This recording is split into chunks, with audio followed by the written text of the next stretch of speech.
সুপ্রিয় শিক্ষার্থীরা, আমরা আজকে ৬ নম্বর প্রশ্নটি সমাধান করব।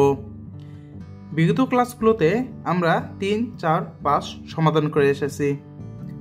যারা ভিডিওগুলো দেখোনি তারা আই বাটন থেকে অথবা ভিডিও ডেসক্রিপশন থেকে অথবা চ্যানেলে প্রবেশ করে প্লেলিস্ট থেকে ভিডিওগুলো দেখে নিতে পারো।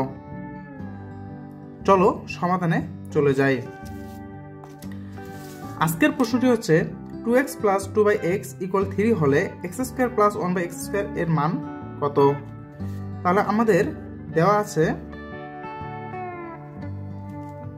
2x plus 2/x equal to 3। এই মানটাকে একটু মডিফাই করে নিতে হবে। তাহলে আমাদের এখানে 2 আছে, এখানেও 2 আছে, সো 2 কমন যায়। 2 কমন নিলে আমাদের এখানে থাকবে x প্লাস এখানে থাকবে 1/x equal to 3। 2কে আমরা পক্ষান্তর করব, গুণ অবস্থায় আছে, তাহলে পক্ষান্তর করলে আমাদের হয়ে যাবে ভাগ 3/2। তাহলে আমাদের মানটা আমরা সিম্পলি মডিফাই করে নিলাম। এরপর আমাদের প্রশ্ন, সুতরাং আমাদের বের করতে হবে x² plus 1/x²। আমরা সেটাই লিখব x² plus 1/x²। আমরা জানি এটা একটি সূত্র, গত ক্লাসে আমরা দেখেছিলাম a plus b whole square দুটি সূত্র। এই দুটি সূত্রের মধ্যে যখন আমরা সূত্র অ্যাপ্লাই করব আমাদের মানের দিকে লক্ষ্য রাখবে। আমার মান হচ্ছে প্লাস, দ্যাটস ওয়াই আমরা প্লাসের সূত্রটা অ্যাপ্লাই করব। সো প্লাসের সূত্রটি আছে a plus b whole square minus 2ab।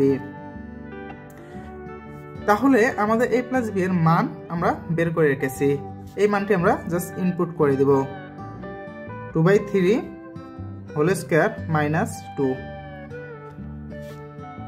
তাহলে এখানে যদি আমরা এটাকে সিম্পলিফাই করি, 3 এর উপর স্কয়ার মানে 9, 2 এর উপর স্কয়ার মানে 4 মাইনাস 2।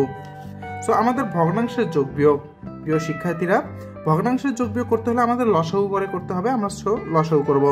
তাহলে আমাদের লসাগু হচ্ছে 4, এখানে হচ্ছে 9 মাইনাস 1 দিয়ে ভাগ করলে হচ্ছে 4 2 8। তাহলে আমাদের 4 9 থেকে 8 বাদ দিলে 1, তাহলে আমাদের ফাইনাল রেজাল্ট হচ্ছে 4/1 অ্যান্ড এটাই আমাদের অ্যান্সার। প্রিয় শিক্ষার্থীরা, যারা লসাগু বুঝো না তারা অবশ্যই কমেন্ট সেকশনে বলবা, আমি লসাগু নিয়ে একটি আলাদা ভিডিও তোমাদের জন্য দিব, যে কিভাবে ভগ্নাংশের লসাগুর মাধ্যমে যোগ বিয়োগ সম্পাদন করতে হয়।